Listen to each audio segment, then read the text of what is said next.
எல்லாருக்கும் வணக்கங்க. ஆரிய கூழ் செஞ்சு பார்க்கலாங்க. இதுக்கு ஆரிய மாவு இல்லாததுனால ஆரியத்தையே கொஞ்சம் ஒரு அரைப்படி ஆரியத்துக்கு ஊற வச்சுருக்குறேங்க. இது ராத்திரியே ஊற வச்சுட்டேன். இப்போ 9-10 மணி நேரத்துக்கு மேலே ஊறிடுச்சுங்க நல்லா. இதை நல்லா 3-4 தடவை நல்லா கிளஞ்சி வடிச்சிட்டு அரிச்சிட்டு கல் இல்லாமல் ஜாரில் போட்டு நல்லா மையாக அரைச்சி எடுத்துக்கலாங்க. நைஸாக அரைச்சி எடுத்துக்கலாங்க. கொஞ்சம் தண்ணி ஊற்றி தண்ணி மாதிரி அரைச்சி எடுத்துக்கலாம். எடுத்துகிட்டு வடிகட்டணுங்க. வடிகட்டி பாலாக்கி அதை கூழ் மாதிரி காய்ச்சிட்டாக்க ஆரிய கூழ் தயாராகிடுங்க.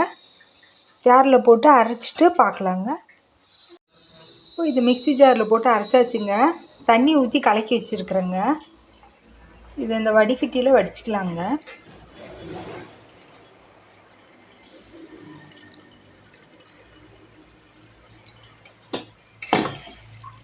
நைஸ் ஆகிடுச்சிங்க. சக்கை மாதிரி வருங்க. இந்த சக்கையை மாட்டுக்கு போட்டுக்கலாம், மோட்டர்லங்க. நல்லா வடிகட்டிட்டு அடுப்பில் வச்சுக்கலாங்க. பாலாக புளிஞ்சாச்சுங்க. தண்ணி கொஞ்சம் விட்டு நல்லா பால் மாதிரி புளிஞ்சிக்கலாங்க. இது சக்கையெல்லாம் வெளியில் எடுத்து போட்டாச்சுங்க. இப்போ அடுப்பு பொருத்தி கூழ் காய்ச்சுற மாதிரி நல்லா கிண்டிக்கலாங்க. தண்ணியாக இருந்தாக்க சுண்டிடுங்க. காய்ச்ச கூழ் மாதிரி சுண்டிடுங்க. அடிகனமான பாத்திரம் இல்லைன்னா ஏதோ ஒரு பாத்திரம் வச்சு கைவிடாமல் கொஞ்சம் நேரம் கிண்டிக்கிட்டே இருங்க. அடுப்பு பொருத்தி அனலை கம்மியாக வச்சுக்கோங்க, சிம்மில்.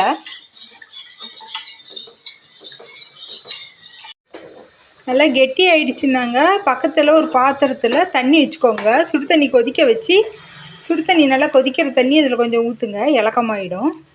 ரொம்ப இறுகிடுச்சுன்னா வேணுன்னா களி மாதிரி கூட நல்லா கிண்டிக்கலாங்க. கெட்டியாக கூழ் மாதிரி கூட செஞ்சுக்கலாம். நான் கொஞ்சம் கெட்டிமாக தான் கிண்டுறேன். இன்னும் கொஞ்சம் தண்ணி ஊற்றி நல்லா கூழ் மாதிரி கூட கிண்டிக்கலாங்க. இது 6 மாத குழந்தைக்கே கொடுக்கலாங்க. இது வடிகட்டிடுறதுனால இந்த திப்பியெல்லாம் வெளியில் வந்துடுங்க. சின்ன குழந்தைங்களுக்கே கொடுக்கலாங்க. இதில் உப்பு கொஞ்சம் போட்டு கொடுக்கலாம். இல்லைனாக்கா வெல்லம் கூட போட்டுக்கலாங்க. பெரியவங்கலேருந்து சின்ன குழந்தைங்க வரைக்கும் பால் குடிக்கிற குழந்தைங்களுக்கு கூட கொடுக்கலாங்க. உடம்புக்கு அவ்வளோ சத்துங்க, நல்லது. இதனால் ஒரு 10-15 நிமிஷம் நல்லா கிண்டிக்கிட்டே இருக்கணுங்க. அடி பிடிக்காமல் கிண்டிக்கிட்டே இருந்தோம்னா இது களியோ கூழோ தயாராகிடுங்க. குழந்தைங்களுக்கு அப்படியே ஊட்டி விடலாங்க.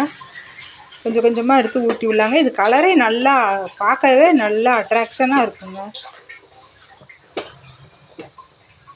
அவ்வளோதாங்க. ஆரிய கூழ் இல்லைன்னா களி ரெடி ஆகிடுச்சிங்க. நான் இதில் உப்பு தாங்க போட்டுக்க போகிறேன். இதை கிண்டி வச்சுட்டு ராத்திரி கூட கிண்டி வைக்கலாங்க. நான் காலையில் கிண்டி வச்சுக்கலாம். இது அடுத்த நாளைக்கு கூட நல்லா இருக்குங்க.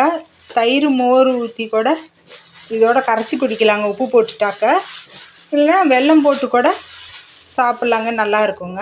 குழந்தைங்களுக்கு கொடுக்கலாம். நன்றிங்க. இன்னொரு வீடியோவில் பார்க்கலாங்க.